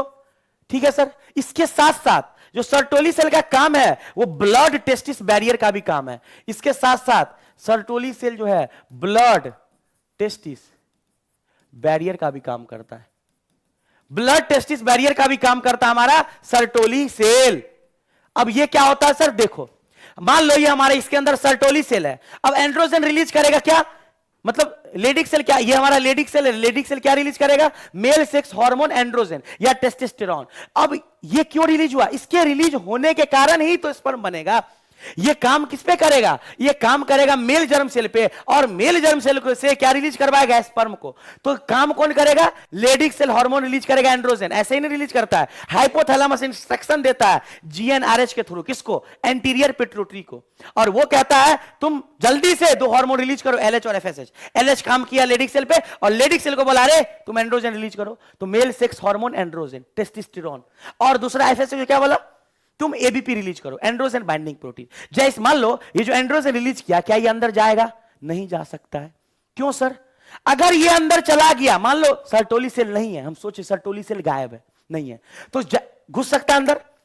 तो ये घुसेगा तो डब्ल्यूबीसी भी घुसेगा, जिसको बोलते हैं हम लोग immunocompetent cell. WBC immunity provide करता है, ये हमारे बॉडी को पहचानता है, रक्षा करता है। अब मान लो डब्ल्यूबीसी गया, हमारा पूरा सेल क्या है? डिप्लॉइड। हम लोग क्या है? हम लोग हैं डिप्लॉइड। जितने भी ह्यूमन बींग्स हैं क्या है? डिप्लॉइड। और जो हमारा स्पर्म बनेगा यहां पे छोटा छोटा स्पर्म बनेगा, ये क्या होगा? हैप्लॉइड होगा, क्योंकि गैमेट है, गैमेट हैप्लॉइड होता है। अब मान लो कि डब्ल्यूबीसी अंदर घुस गया, गलती से ये अंदर चला गया, क्योंकि ये जाएगा तो ये भी जा सकता है, और डब्ल्यूबीसी अंदर जाएगा, वो बोलेगा अरे हम तो पहचान रहे हैं डिप्लॉइड को, हमको तो आदत है, हमारा पूरा बॉडी 2n है, डिप्लॉइड का मतलब 2n। स्पर्म को देख लेगा अरे ये क्या चीज है, ये कोई नया चीज है, इसको लगेगा हमारे शरीर को नुकसान है, मार देगा पूरे स्पर्म को। तो इसीलिए सर्टोली सेल इस पे रहता है। सर्टोली सेल को बोलते हैं ब्लड टेस्टिस बैरियर। बैरियर का काम करता है, किसी को नहीं आने देगा अंदर। तो क्या एंड्रोजन को भी नहीं जाने देगा? बिल्कुल नहीं जाने देगा, ये एंड्रोजन को भी नहीं जाने देगा। तो करना क्या है? तो इसीलिए ना सर्टोली सेल जो है रिलीज किया ABP, androgen binding protein. Androgen binding protein androgen को बाइंड करेगा, और सर्टोली सेल कहेगा चलो मेरे साथ चलो। अब इसके साथ लेके जा सकता है, इसीलिए ये याद रखना, ये सब नहीं जा सकता, डब्ल्यूबीसी नहीं जाएगा। ठीक है ना? क्लियर ना? तो ऐसे करके हमारा एंड्रोजन चला गया और स्पर्म बनेगा, और स्पर्म को न्यूरिशमेंट भी प्रोवाइड करता सर्टोली सेल। लेकिन इसका मेन काम याद रखोगे ना यार, एंड्रोजन मतलब बाइंडिंग प्रोटीन रिलीज करता है एफएसएच के संपर्क में। क्लियर है? चलिए अब यहां तक जब क्लियर ही है तो आगे बढ़ते हैं हम लोग, आगे बढ़ते हैं। और देखते हैं फंक्शन। किसका फंक्शन सर? हम लोग फंक्शन देखते हैं सबसे पहले इपीडिडेमिस का। किसका फंक्शन? इपीडिडेमिस, क्योंकि हम लोग समझ गए सेमिनिफेरस ट्यूब्यूल से स्पर्म बन गया। इपीडिडेमिस क्या करेगा? स्पर्म को मोटिलिटी, मतलब ये करेगा मैच्योरेशन। क्या होगा? मैच्योरेशन। इसके अंदर क्या होगा? Maturation of sperm. स्पर्म बेचारा इमैच्योर है, इसको नॉलेज नहीं है, ये सारा नॉलेज प्रोवाइड करने का काम करता है इपीडिडेमिस। ठीक है ना? मैच्योरेशन प्रोवाइड करेगा और स्टोरेज भी करता है, तब तक स्टोरेज भी करता है, स्टोरेज भी करता है। तो मैच्योरेशन ऑफ स्पर्म, स्टोरेज भी करता है और इसमें शिक्षा देता है कि तुमको जो है फीमेल जेनिटल ट्रैक्ट में मोटाइल होना है। मेरे बॉडी जितना भी शिक्षा दिए हैं वो तुम मेरे साथ मत करना। मतलब ये उसको शिक्षा बस दिया है मैच्योरेशन, लेकिन वो दूसरे के लिए क्या है कि तुम फीमेल जेनिटल ट्रैक्ट में जाओगे, तुम मोटाइल शो करोगे, लेकिन मेरे बॉडी में हो आराम से रहो। ठीक है ना? चलिए दूसरा चीज हमारा है वास डिफरेंस। क्या होता है वास डिफरेंस? जो है ना, वास डिफरेंस इसमें भी नहीं। वास डिफरेंस का जो एम्पुला वाला भाग होता है, एम्पुला वाला भाग होता है, एम्पुला वाला भाग होता है वो, और यूरेथ्रा,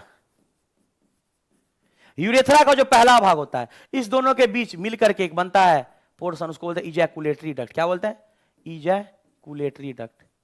तो याद रखना, याद रखोगे कि नहीं याद रखोगे? यूरेथ्रा और वास डिफरेंस के बीच में क्या होता है? Ejaculatory duct. क्या होता है? Ejaculatory duct. तो वास डिफरेंस का टर्मिनल इंड और यूरेथ्रा का जो पहला इंड है, पहला पोर्शन है, स्टार्टिंग जहां से होता है, वो पोर्शन मिलकर के बनाता है इजैकुलेटरी डक्ट। क्लियर ना सर? एम्पुला के रीजन में क्या होता है? एम्पुला रीजन में होता है स्टोर होता है कौन चीज? स्पर्म। स्पर्म स्टोर होता है, स्पर्म स्टोर होता है। जब तक सिग्नल नहीं देगा तब तक स्पर्म रिलीज नहीं करेगा, स्पर्म स्टोर होता है। यूरेथ्रा क्या होता है सर? कॉमन पैसेज होता है, यूरिन के लिए भी और स्पर्म के लिए भी कॉमन पैसेज है। क्लियर ना? याद रखोगे ना? तो अगर मान लो कोई तुमसे पूछेगा पाथ ऑफ स्पर्म, क्या पूछेगा? कोई पूछेगा पाथ ऑफ स्पर्म, कोई पूछेगा स्पर्म का पाथ बताओ, तो सबसे पहले क्या बोलोगे? सबसे पहले तुमको जवाब देना होगा सेमिनिफेरस ट्यूब्यूल।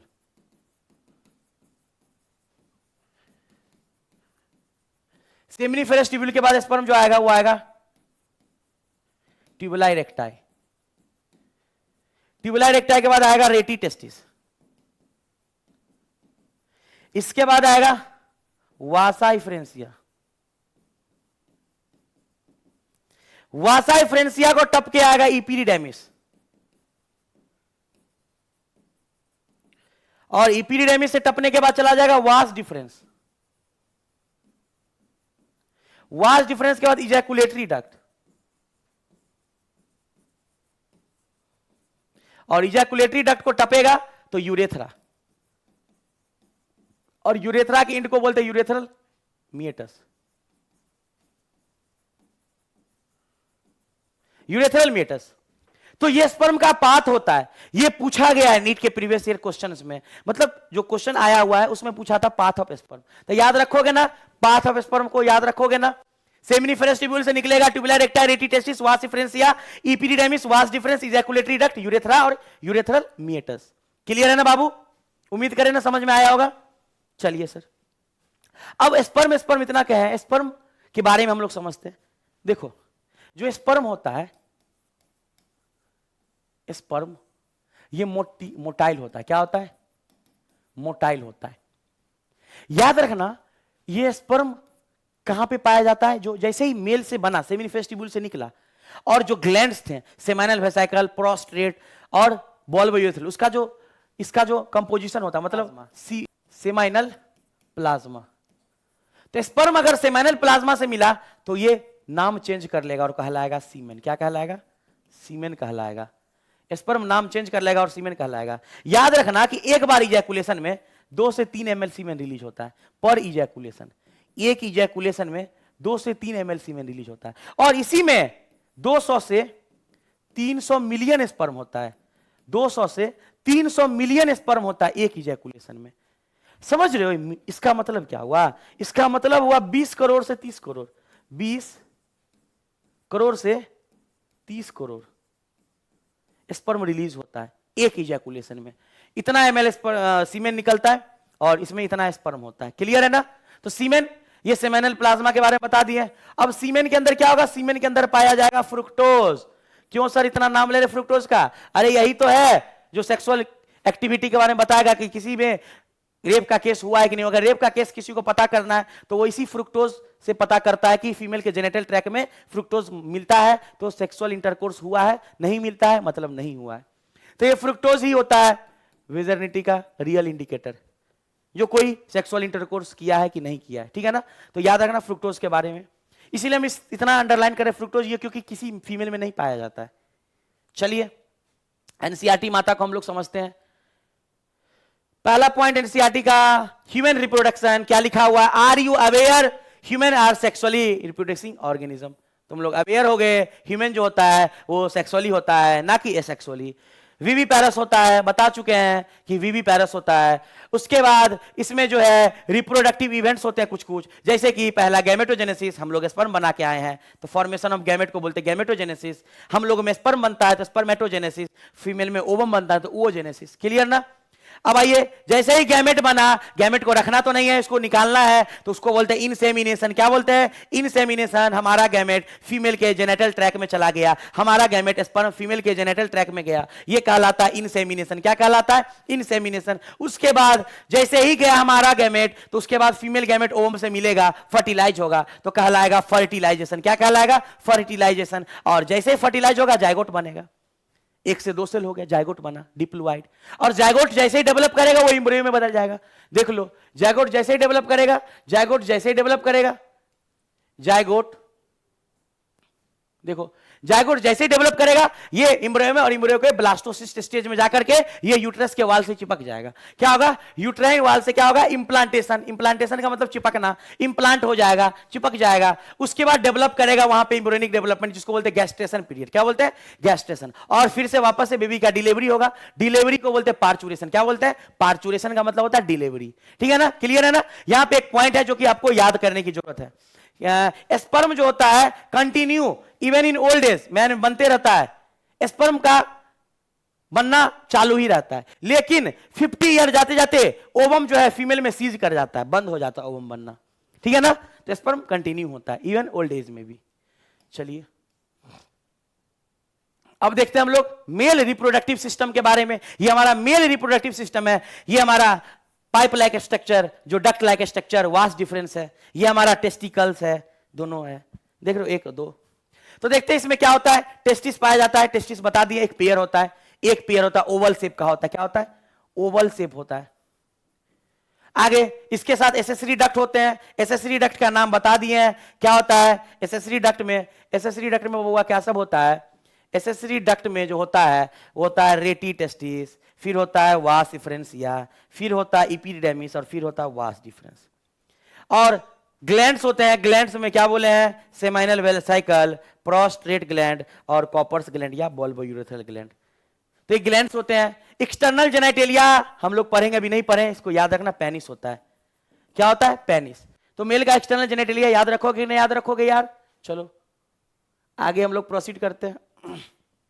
देखो NCERT, the testis are situated outside the abdominal cavity. Abdominal cavity के बाहर होता है। कब होता है? जब बच्चा का जन्म हो जाता है, जब 7वें महीने में पहुंचता है तो एब्डोमिनल कैविटी के बाहर आ जाता है टेस्टिस, जिसको हम बोलते हैं स्क्रोटम। क्यों बोला जाता है? हमने बताया, स्क्रोटम हेल्प करता है मेंटेनिंग द लो टेम्परेचर, 2 से 2.5 डिग्री कम करता है बॉडी टेम्परेचर से। अब देखो स्पर्मेटोजेनेसिस इसलिए हो पाएगा, स्पर्म बन सकता है। आगे देखिए, ये लेंथ याद रखिएगा 4 से 5 और विड्थ याद रखिएगा 2 से 3। अब यहां देखो, testis is covered by dense covering. यहां लिख दिया डेंस कवरिंग, लेकिन बताया नहीं कि कौन सा कवरिंग होता है। हमने बताया कि पहला जो कवरिंग होता है वो होता है टूनिका वेजेनालिस, दूसरा होता है टूनिका अल्बुजिनिया, और तीसरा होता है टूनिका वस्कुलरिस। 250 कंपार्टमेंट होता है, बता ही दिए। इसको टेस्टिकुलर लोब्यूल बोलते हैं। तो एनसीईआरटी में सब कुछ लिखा हुआ है, एक बार देख लोगे।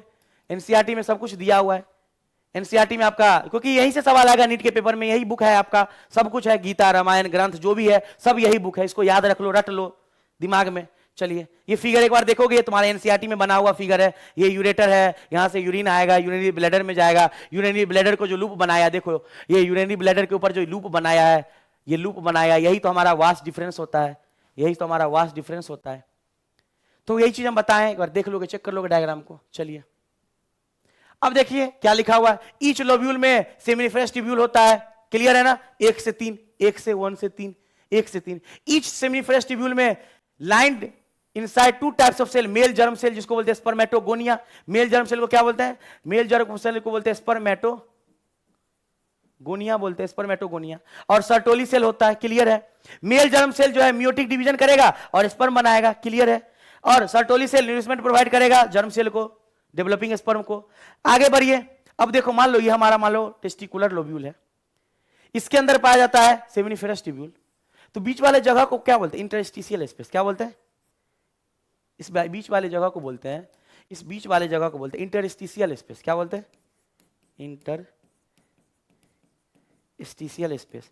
और इसी इंटरस्टिशियल स्पेस में क्या पाया जाता था, छोटे छोटे सेल्स पाए जाते थे, इसका नाम क्या था, लेडिक सेल। क्या नाम था, लेडिक सेल। तो वही चीज क्या है, या तो इंटरस्टिशियल सेल बोलो या तो लेडिक सेल बोलो। तो सेमिनिफेरस ट्यूब्यूल के बीच में पाया जाता है कुछ छोटे छोटे सेल्स, उसको बोलते हैं लेडिक सेल या इंटरस्टिशियल सेल। ये हमारा सेमिनिफेरस ट्यूब्यूल है। चलिए ये भी हम समझ गए सर। तो ये तुम्हारा एक चीज देखो, यही लाइन जो बच्चा नहीं पढ़ता है, इम्यूनोलॉजिकल कॉम्पिटेंट, यही लाइन जो बच्चा नहीं पढ़ता, एनसीईआरटी को मिस कर जाता है। इसी इम्यूनोलॉजिकल कॉम्पिटेंट को हम लोग बोलते हैं WBC, क्लियर ना। चलिए तो उम्मीद करें आपको समझ में आया होगा। अब एसेसरी डक्ट के बारे में देख लेते हैं। मेल एसेसरी डक्ट इंक्लूड रेटी टेस्टिस, वास डिफरेंसिया, यहां ट्यूबुलर रेक्टाई नहीं है, कोई बात नहीं, इपीडिडेमिस और वास डिफरेंस, क्लियर है ना। चलिए अब इसके बाद यूरेथ्रल मिएटस बता ही दिए हैं, यूरेथ्रा के बाद यूरेथ्रल मिएटस होगा, यहीं पे बताया ना, यूरेथ्रल मिएटस देख लो, यूरेथ्रल मिएटस। चलिए तो एक बार इस लाइन को भी देखोगे, वही चीज है, यूरिनरी ब्लैडर कहां, कहीं कहीं कहीं कहीं कहीं यूरिनरी ब्लैडर में यूरिन स्टोर होगा, यूरिनरी ब्लैडर में क्या होगा, यूरिनरी ब्लैडर में यूरिन स्टोर होगा। तो एब्डोमेन के ऊपर लूप बनाएगा, कौन बनाएगा, वास डिफरेंस, कौन बनाएगा, वास डिफरेंस। तो एनसीईआरटी माता वही लिखी है जो हम बताए हैं। चलिए अब पेनिस के बारे में, चलो इसके बारे में पहले हम समझते हैं, इसका स्ट्रक्चर हम लोग देखते हैं।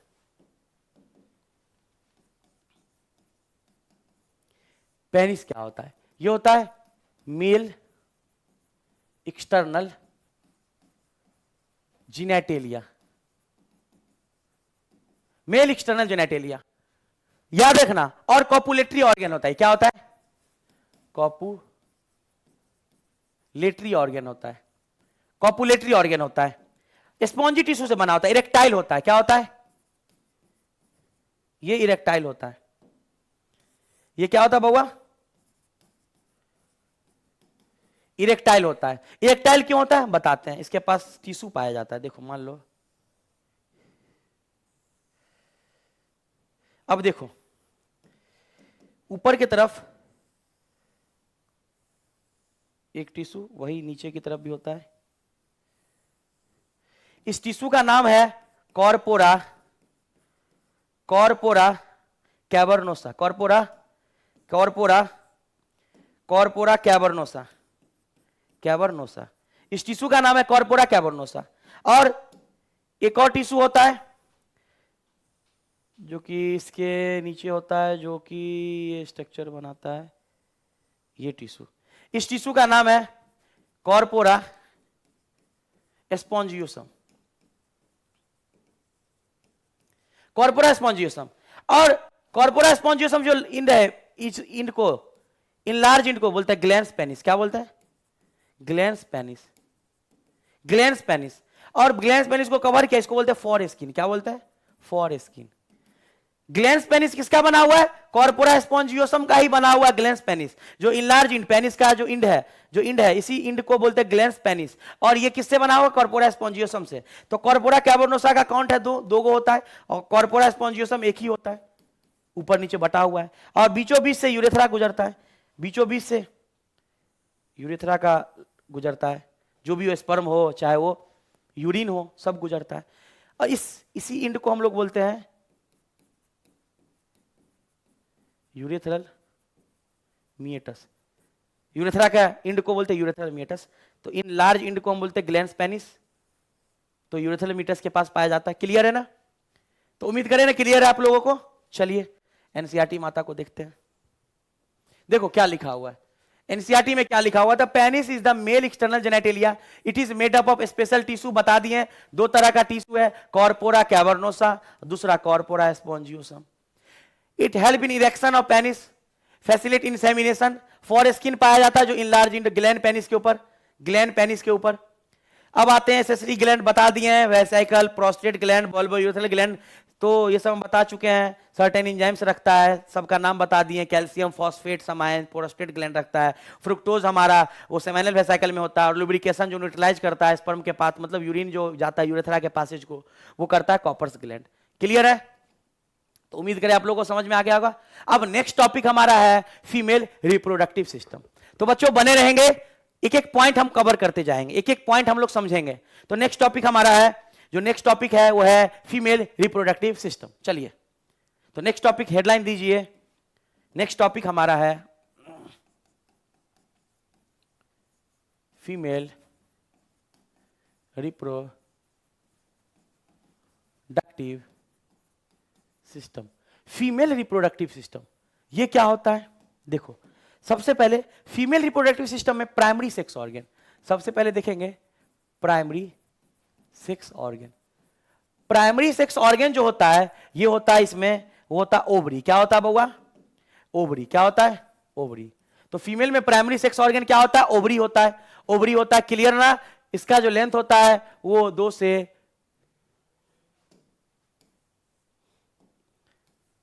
से 4 सेंटीमीटर होता है इसका लेंथ, ओवरी का लेंथ। और सेकेंडरी सेक्स ऑर्गन,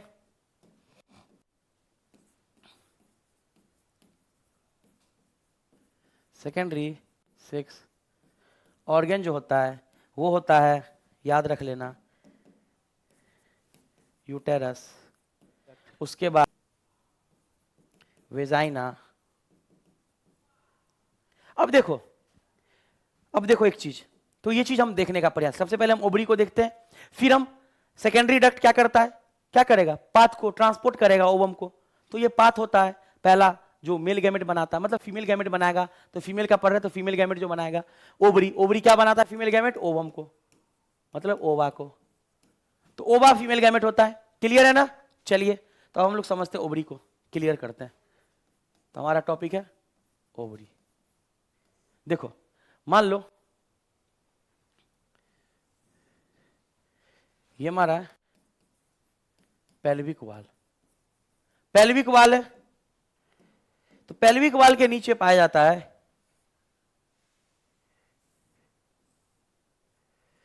ये हमारा मान लो यूट्रस। क्या है ये? यूट्रस। यूट्रस होता है, और यूट्रस है तो इधर होगा ओवरी, ओवरी होगा। तो पेल्विक वाल से भी चिपका होगा और यूट्रस से भी चिपका होगा, यूट्रस से भी चिपका होगा और ये पेल्विक वाल से भी चिपका होगा। तो यूट्रस से जो चिपका, इस लिगामेंट का नाम है सस्पेंसरी, सस्पेंसरी लिगामेंट। तो जो पेल्विक वाल से चिपका होगा ओवरी, सस्पेंसरी लिगामेंट, और यूट्रस से चिपका होगा ओवेरियन लिगामेंट। क्या होता है? Ovarian ligament, ovarian ligament. Clear है ना? ये हमारा यूट्रस है, क्लियर है ना? ये पेल्विक वाल है, तो पेल्विक वाल से चिपका हुआ ओवरी, ये हमारा ओवरी है।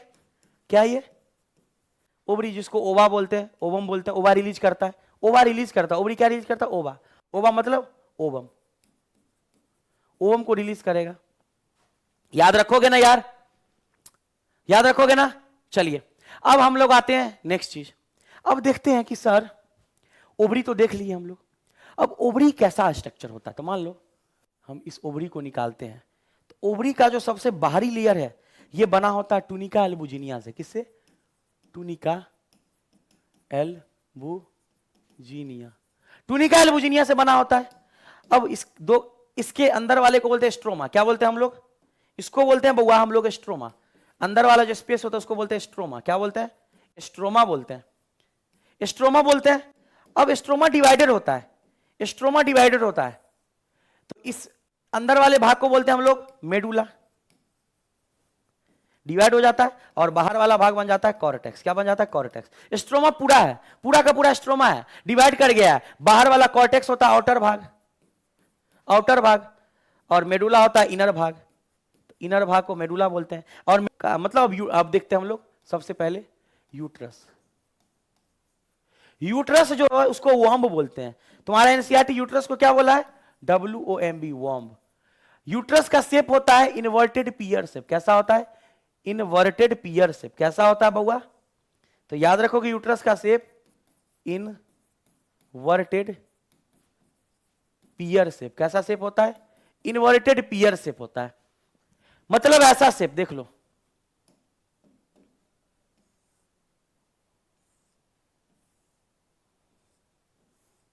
ये यूट्रस को हम लोग बांट देते हैं 3 भाग में।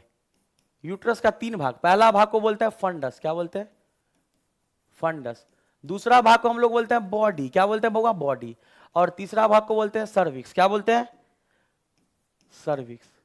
क्लियर है? तो ये वाला भाग ऊपर वाला हो जाएगा फंडस। उसके बाद बउआ ये वाला भाग हो जाएगा बॉडी, ये वाला भाग हो जाएगा सर्विक्स, नैरो पोर्शन है, और इसके नीचे हो जाएगा वेजाइना। तो सर्विक्स का जो कैनाल है, ये जो कैनाल है सर्विक्स का कैनाल, ये होता है सर्वाइकल कैनाल। क्या होता है? Cervical canal. सर्विक्स का जो कैनाल है उसको बोलते हैं सर्वाइकल कैनाल। तो सर्वाइकल कैनाल और वेजाइना मिलके बनाता है बर्थ कैनाल। क्या बनता है? Birth canal. हम सब कुछ बता रहे हैं, उसको नोट करते जाओगे। सर्वाइकल कैनाल और वेजाइना मिलके बनाता है बर्थ कैनाल। क्लियर है ना? हाँ सर क्लियर है। अब देखो इस यूट्रस का जो यहां से निकलता है एक स्ट्रक्चर, इसको, इस स्ट्रक्चर का नाम क्या होता है? इस स्ट्रक्चर को हम लोग देखो, इसको बोलते हैं ओविडक्ट। क्या बोलते हैं? ओविडक्ट। ओविडक्ट बउआ होता है फैलोपियन ट्यूब को ही बोला जाता है। क्या बोला जाता है? फैलोपियन ट्यूब को ही बोलते हैं ओविडक्ट। इसका लंबाई होता है 10 से 12 सेंटीमीटर। कितना होता है बउआ? 10 से 12 सेंटीमीटर ओविडक्ट मतलब फैलोपियन ट्यूब का लंबाई होता है। तो देखना गौर से, ये गौर से देखना कि इस वाले यहां पे होगा ओवरी, यहां पे होगा ओवरी, और ये ओवम कलेक्ट करेगा यहां से। क्या करेगा? फिगर थोड़ा सा देख लेना। ये ओवरी है, ओवरी क्या रिलीज करेगा? ओवम। क्या रिलीज करेगा? ओवम। और ये वाला भाग जो है, इस वाले भाग को बोलते हैं फिमरी। क्या बोलते हैं? फिमरी। ये क्या करेगा? कलेक्ट करेगा। क्या करेगा? कलेक्ट किसको करेगा? ओवम को, जो ओवरी से रिलीज होगा। ये वाला भाग इनफंडीबुलम का जो फिमरी बनाया, इसको बोलते हैं इनफंडीबुलम। इनफंडीबुलम बोलते हैं। इसके आगे वाला भाग होता है एम्पुला। क्या होता है? एम्पुला, जो वाइडर पोर्शन होता है, वाइडर भाग होता है, वाइडर होता है, जहां पे फर्टिलाइजेशन होगा। और इसके जस्ट नीचे होता है इस्थमस। थोड़ा सा छोटा हम बनाए लेकिन याद रखोगे। तो फैलोपियन ट्यूब का 3 भाग। सबसे पहला भाग इनफंडीबुलम, जो आगे चल के फिमरी में बदलता है। उसके बाद एम्पुला, फिर हमारा इस्थमस। क्लियर है ना? ये फिमरी, ये इनफंडीबुलम, इधर एम्पुला, और ये पूरा का पूरा इस्थमस। तो एम्पुला में फर्टिलाइजेशन होता है। क्या होता है एम्पुला में? एम्पुला में बउआ क्या होता है? इस एम्पुला रीजन में क्या होता है? एम्पुला में होता है फर्टिलाइजेशन। फर्टिलाइजेशन एम्पुला में क्या होता है बउआ? फर्टिलाइजेशन। तो बात समझ रहे हो ना यार? तो फर्टिलाइजेशन मेल और फीमेल गैमेट कहां पे मिलता है? इधर से चढ़ के आएगा मेल गैमेट, इधर से स्पर्म आएगा, और ये जाएगा यहां पे ओवम रखा होगा, ओवम से फर्टिलाइज करेगा। तो फर्टिलाइजेशन कहां होगा? एम्पुला में। क्लियर है ना? क्लियर है ना? फैलोपियन ट्यूब का लंबाई कितना होता है? 10 से 12 सेंटीमीटर। सारा कुछ नीट के में आया सवाल हो सकता है, सारा कुछ कहीं ना कहीं नीट में आया हुआ है, या आपका नीट का अगला सवाल बन सकता है। तो कृपया करके जो भी चीज हम लिख रहे हैं उसको एनसीईआरटी में नोट करते चलेंगे, एनसीईआरटी में नोट करते चलेंगे। क्लियर है ना? क्लियर है ना बउआ? चलिए, तो हम लोग ये समझ चुके हैं कि यूट्रस क्या होता है, ओविडक्ट क्या होता है, फैलोपियन ट्यूब का भाग हम लोग देख लिए, वेजाइना को देख लिए। अब फिर से हम आगे देखते हैं। देखो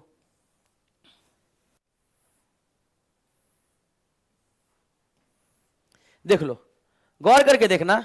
ये वेजाइना के पास 2 ग्लैंड्स होते हैं। ये हमारा वेजाइना है, ये हमारा सर्विक्स का रीजन है, बीचों बीच सर्वाइकल कैनाल है, और इधर से हमारा निकलता है फैलोपियन ट्यूब, इधर से हमारा निकलता है फैलोपियन ट्यूब, और यहाँ पे ओवम लटका हुआ है, यहाँ पे ओवरी लटका, मतलब ओवरी लटका हुआ है। वेजाइना के पास 2 ग्लैंड होता है। इस ग्लैंड का नाम होता है बार्थोलिन ग्लैंड। क्या नाम होता है? Bartholin gland. तो ग्लैंड होता है वेजाइना के पास, इसको क्या बोलते हैं? बार्थोलिन ग्लैंड बोलते हैं बउआ। बार्थोलिन ग्लैंड का क्या काम है? ये होमोलोगस होता है। क्या होता है? Homologous to Cowper's gland. मतलब कॉपर्स ग्लैंड का होमोलोगस क्या होता है? Bartholin gland. कॉपर्स ग्लैंड का होमोलोगस क्या होता है? Bartholin gland. क्लियर है? अब ये जो यूट्रस है ना, यूट्रस का 3 लेयर होता है। यूट्रस का जो मसल्स बना हो 3 लेयर। पहले वाले को बोलते हैं पेरीमेट्रियम। क्या बोलते हैं? पेरीमेट्रियम। बीच वाले को बोलते हैं मायोमेट्रियम। क्या बोलते हैं? मायोमेट्रियम। और अंदर वाले भाग को बोलते हैं इंडोमेट्रियम। क्या बोलते हैं? इंडोमेट्रियम। क्लियर है ना बउआ? तो यूट्रस का 3 लेयर है, तीनों लेयर का नाम समझ गए। मायोमेट्रियम का काम समझो, सबका काम देखो। इंडोमेट्रियम मेनिस्ट्रुअल चेंजेस में जाता है। मेनिस्ट्रुअल साइकिल जो होता है, तो मेनिस्ट्रुअल साइकिल के चेंजेस के दौरान ये जो लेयर है ब्लड के रूप में ब्लड फ्लो होता है। ब्लड जो फ्लो होता है इसी लेयर के टूटने के कारण, तो इंडोमेट्रियम लेयर के टूटने के कारण ब्लड जो है फ्लो होता है। बायोमेट्रियम स्ट्रॉन्ग कॉन्ट्रैक्शन करता है डिलीवरी के टाइम। डिलीवरी के टाइम जो है ये स्ट्रॉन्ग कॉन्ट्रैक्शन करता है, तो बच्चा बाहर निकल सके सेफली। डिलीवरी के टाइम क्या करता है? Strong contraction. समझ रहे हो ना बाबू? तो याद रखना कि सबका काम सब क्या, फंक्शन क्या है। तो स्ट्रॉन्ग कॉन्ट्रैक्शन करेगा बायोमेट्रियम डिलीवरी के टाइम। इंडोमेट्रियम मेनिस्ट्रुअल साइकिल के दौरान चेंजेस होगा और इसलिए ब्लड फ्लो होगा, टूटेगा, झरेगा, फिर नया बनेगा। ठीक है ना? तो लेयर याद नाम हो गया ना? क्लियर है कि नहीं क्लियर है यार? बोलो क्लियर है ना? चलिए, तो सब कुछ एकदम दिमाग में याद रखोगे। बार्थोलिन ग्लैंड पाया जाता है, ये कहां होता है? वेजाइना के पास, वेजाइना के एक्सटर्नल पार्ट में होता है, नीचे में होता है। ये होता है होमोलोगस। किसका होमोलोगस? कॉपर्स ग्लैंड का। अब चलिए, अब हम लोग देखते हैं एक्सटर्नल जेनाइटेलिया। क्या देखेंगे? External genitalia. देखो, एक्सटर्नल जेनाइटेलिया जो होता है फीमेल का वो क्या होता है सर? एक्सटर्नल जेनाइटेलिया जो होता है फीमेल का, वो होता है वल्वा। फीमेल का एक्सटर्नल जेनाइटेलिया वल्वा होता है। वल्वा में भी पार्ट होता है। पहला होता है मॉन्स पीविस।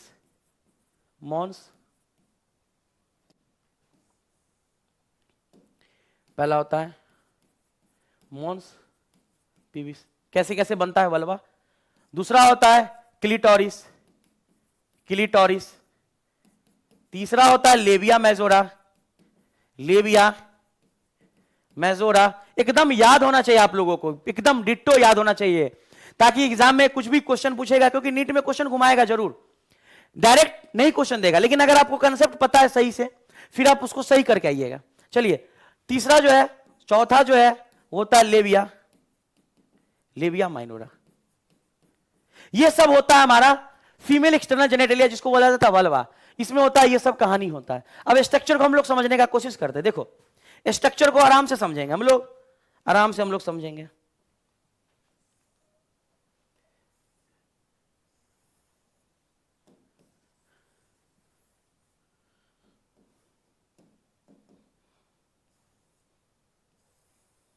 ये वाला है लेबिया मेजोरा। क्या है? Labia majora. इसके ऊपर जो होता है छोटे छोटे फैटी टिश्यू होते हैं। ये है हमारा फैटी टिश्यू, जिसमें हेयर्स होते हैं। ये हमारा है फैटी टिश्यू प्लस पीविक हेयर है। ये इसको ही बोलते हैं मोन्स पीविस। क्या बोलते हैं? मोन्स पीविस। तो फैटी टिश्यू प्लस पीविक हेयर ही बनता है मोन्स पीविस। स्ट्रक्चर धारण कर लेता है मोन्स पीविस, कोई नया चीज नहीं है। अब लेबिया मेजोरा हो गया। अब इसके अंदर होता है स्ट्रक्चर, इसको बोलते हैं लेबिया माइनोरा। क्या बोलते हैं? Labia minora. क्लियर है? अब लेबिया माइनोरा के जंक्शन पे, इस लेबिया माइनोरा के जंक्शन पे पाया जाता है क्लिटोरिस। अब क्लिटोरिस क्या होता है सर? ये होता है homologous to male penis. Homologous to male के अंदर जो पेनिस होता है, इसका ये होमोलोगस होता है क्लिटोरिस। याद रखना, टीनी फिंगर लाइक होता है। क्या ऐसा होता है? टीनी कैसा होता है बउआ? टीनी फिंगर लाइक स्ट्रक्चर होता है। क्लियर है? चलिए सर, अब हम लोग समझ चुके हैं इस चीजों को। अब देखो, इसके नीचे लेबिया मतलब क्लिटोरिस के नीचे, इसको बोलते हैं यूरेथ्रल ओपनिंग। ये होता है यूरेथ्रल ओपनिंग हो गया। अब यूरेथ्रल ओपनिंग के पास कुछ छोटे छोटे ग्लैंड्स होते हैं। इस ग्लैंड्स का नाम है para urethral gland. Para urethral gland होता है, ये होमोलोगस टू प्रोस्टेट ग्लैंड। किसके होमोलोगस होता है? Homologous to prostate. जो मेल में होता है प्रोस्टेट ग्लैंड का ये होमोलोगस होता है। क्लियर है ना? क्लियर है। अब यहां पे इसके पास नीचे में होता है वेजाइनल ओपनिंग। क्या होता है? Vaginal opening. क्या होता है? और वेजाइनल ओपनिंग के पास दो को छोटा छोटा ग्लैंड्स होता है जिसका नाम है बार्थोलिन ग्लैंड। क्या होता है? Bartholin gland. बता दिए किसका होमोलोगस होता है? ये कॉपर्स ग्लैंड का, हम बता चुके हैं। ये नीचे में छोटे छोटे दो बार्थोलिन ग्लैंड होता है। अब याद रखना इस वेजाइनल ओपनिंग को पार्शियली कवर करके रखता है। वेजाइनल ओपनिंग को पार्शियली कवर करके रखता है जिसको हम लोग बोलते हैं हाइमेन। क्या बोलते हैं? हाइमेन बोलते हैं। ये क्या करता है? पार्शियली कवर करता है। पार्शियली कवरिंग होता है किसका? वेजाइनल ओपनिंग का। अब कभी कभी ये पूछेगा, अगर मान लो अगर इसके अंदर कॉपुलेशन होगा, पेनिस इंसर्ट होगा, तो ये हाइमेन टूट सकता है। लेकिन इसके बाद भी एनसीईआरटी कह रहा है कि ये हाइमेन टूटने का चांस और भी हो सकता है, जैसे कि राइडिंग, हॉर्स राइडिंग, साइकिलिंग। तो इस सब के कारण भी ये हाइमेन टूट सकता है, ब्रेकडाउन हो सकता है। तो ये रियलेबल इंडिकेटर नहीं है कि रेप केस हुआ है कि नहीं हुआ। हम एक ही बताएं, फ्रुक्टोज अगर पाया जाएगा तो हुआ है, तो फ्रुक्टोज को माना जाएगा रियलेबल इंडिकेटर वेजर्निटी का, इसको नहीं माना जाएगा। वर्जिन का मतलब क्या होता है? वर्जिनिटी मतलब जो सेक्सुअल इंटरकोर्स नहीं किया है। सेक्सुअल इंटरकोर्स नहीं हुआ मतलब वेजर्निटी, वर्जिन है। क्लियर है ना? तो बात को समझ रहे हो ना यार? तो ये हमारा है एक्सटर्नल जिनाइटेलिया। किसका है? फीमेल का है। चलिए एनसीईआरटी माता को देखते हैं। एनसीईआरटी माता, चलिए स्टार्ट करते हैं। फीमेल रिप्रोडक्टिव सिस्टम में ओवरी होता है। क्लियर है? इसके साथ ओविडक्ट होता है। ओविडक्ट मतलब फैलोपियन ट्यूब। क्या होता है? फैलोपियन ट्यूब होता है। समझ चुके हैं सर? आगे बढ़िए। इसके बाद एक्सटर्नल जेनेटेलिया होता है। क्या होता है? वल्वा होता है। इसके बाद वेजाइना, सर्विक्स, यूट्रस। ठीक है सर। मेमरी ग्लैंड के बारे में हम लोग पढ़ेंगे नेक्स्ट क्लास में बच्चों, इसको हम लोग देखेंगे नेक्स्ट क्लास में, क्योंकि आज क्लास लंबा हो गया है, तो इसको हम लोग देखेंगे नेक्स्ट क्लास में। मेमरी ग्लैंड को हम लोग देखेंगे नेक्स्ट क्लास में। चलिए आगे देखते हैं। अब देखिए, ओवुलेशन मतलब ओवरी, ओवम बनना, ओवरी से ओवम बनेगा, फिर होगा फर्टिलाइजेशन, फिर होगा प्रेगनेंसी, फिर बर्थ, चाइल्ड बाहर आएगा। ठीक है ना? याद रखना, गैमेट क्या होता है? ओवम होता है, जो कहां से निकलता है? ओवरी से। इसका ओवरी, ईच ओवरी का लंबाई 2 से 4 सेंटीमीटर होता है। जो अंडरलाइन करे तो उसको याद रखोगे। अब देखो लिगामेंट, यूट्रस से भी लिगामेंट जुड़ा होता है, इसको बोलते हैं ovarian ligament. Ovarian ligament, ovarian ligament. और पेल्विक वाल से जो जुड़ा होता है इसको बोलते हैं हम लोग सस्पेंसरी लिगामेंट। Suspensory ligament. अब ओवेरियन स्ट्रोमा बता दिए, ओवरी का जो अंदर का स्पेस है तो ओवेरियन स्ट्रोमा। ओवरी कवर होता है थिन इपिथेलियम, जिसको क्या बोलते हैं हम लोग? Tunica albuginea. इसके बाद 2 जोन में बटा गया। पेरिफेरल बाहर साइड से कॉर्टेक्स होगा, अंदर से मेडुला होगा। Outer cortex, inner medulla. तो बता चुके हैं ये सब हम लोग। अब आए हम फेलोपियन ट्यूब। याद रखना, फेलोपियन ट्यूब 10 से 12 सेंटीमीटर लंबा होगा। इनफंडिबुलम के पास होगा फिमड़ी निकला हुआ, जो ओवम कलेक्ट करेगा, फिमड़ी है। इनफंडिबुलम आगे जाकर के वाइडर एरिया से मिलेगा, और वाइडर एरिया क्या होता है? एम्पुला। क्या होता है? एम्पुला, जहां पे फर्टिलाइजेशन होगा, एम्पुला में फर्टिलाइजेशन होगा। चलिए स्ट्रक्चर देख लीजिएगा। इंडोमेट्रियम, पेरीमेट्रियम, मतलब सब कुछ स्ट्रक्चर बना हुआ है। Endometrium, myometrium, perimetrium. ये है वेजाइना, ये सर्वाइकल कैनाल, सर्विकल कैनाल मिलकर के क्या बनाता है? Birth canal. Birth canal. Clear है ना? चलिए समझ में आ गया होगा। आगे देख लीजिए, पार्ट ऑफ ओविडक्ट एम्पुला से आकर के मिलता है। लास्ट पार्ट इसका स्थमस है। यूट्रस के बारे में पढ़ लिए, सिंगल वॉर्म लाइक स्ट्रक्चर होता है, इन्वर्टेड पियर से स्ट्रक्चर होता है। सर्वाइकल कैनाल बता दिए ना, नैरो सर्विक्स, आगे सर्विक्स का जो नैरो पोर्शन है इसको बोलते हैं सर्विकल कैनाल। आगे बढ़ते ही सर्वाइकल कैनाल और वेजाइना मिल करके क्या बनाता है? बर्थ कैनाल बनाता है। यूट्रस का वाल 3 लेयर होता है, पेरीमेट्रियम, इंडोमेट्रियम, मायोमेट्रियम, बता चुके हैं। क्योंकि मेंस्ट्रुअल साइकिल के दौरान जो फ्लो होता है ब्लड का फ्लो, वो इंडोमेट्रियम के झरने के कारण होता है। क्लियर है? तो बात को समझ रहे हो यार? चलिए आगे बढ़ते हैं। ये हमारा पोर्शन एक्सटर्नल जेनेटेलिया का है। Labia majora, labia minora, vaginal opening है। क्लियर है ना? क्लिटोरिस है, क्लिटोरिस के नीचे हम लोग होगा यूरेथ्रल ओपनिंग, मतलब यूरेथ्रल ओपनिंग है। तो ये सब एनसीईआरटी में लिखा हुआ है, एक बार चेक कर लोगे, पढ़ोगे ध्यान से। यहां पे लिख दिया हुआ है वेजाइनल टेम्पोन, मतलब इंसर्शन, मतलब सडनली मतलब पेनिस का इंसर्शन होगा वेजाइना में, या तो उस टाइम पे हमारा हाइमेन ब्रेकडाउन हो जाएगा, नहीं तो लिखा है हॉर्स राइडिंग, साइकिलिंग। तो हाइमेन जो है वो क्या हो सकता है, क्वाइटस, या तो फर्स्ट क्वाइटस में टूट सकता है, या तो हॉर्स राइडिंग या साइकिलिंग में टूट सकता है, इसलिए लिख दिया है इनफैक्ट द प्रेजेंस और absence of hymen is not reliable indicator of virginity. ये साफ साफ एनसीईआरटी माता लिख चुकी हैं। चलिए हम लोग समझ चुके हैं इस चीजों को। आगे हमारा ये टॉपिक नेक्स्ट क्लास में देखेंगे, मेमोरी ग्लैंड। तो बच्चों ये मेमोरी ग्लैंड है और आज का क्लास यहीं पे खत्म होता है। Goodbye all of you. तो आज हम लोग बहुत कुछ समझे हैं। आज हम लोग मेल रिप्रोडक्टिव सिस्टम को समझे, फीमेल रिप्रोडक्टिव सिस्टम को समझे, क्या होता है, एक एक स्ट्रक्चर को देखें। एनसीईआरटी देखो इतना ही है, लेकिन हम समझे कितना, इतना। कब वो इतना समझे तो इतना समझ में आया है, अगर इतना ही समझते रहते तो फिर ये भी नहीं आता। तो जब बियॉन्ड जाओ, एनसीईआरटी के बाहर जाओ और उसके छोटे छोटे कंसेप्ट को अगर सीखोगे तो फिर तुमको पता चलेगा यार इस चीज के बारे में अब आसान लग रहा है। उसी चीज को हम पहले पढ़ाएं, फिर आपको एनसीईआरटी में दिखाएं, लिगामेंट सब था, सबका नाम आपको पता है कि सस्पेंसरी लिगामेंट कहां होता है, ओवेरियन लिगामेंट कहां होता है, कौन चीज कहां पे होता है। तो बच्चों ऐसे ही क्लास को कंटिन्यू करते रहे, पढ़ाई करें अच्छे से, और आज के लिए हम यहीं पे लेक्चर को रोकते हैं, समाप्त करते हैं। ठीक है बच्चों, धन्यवाद।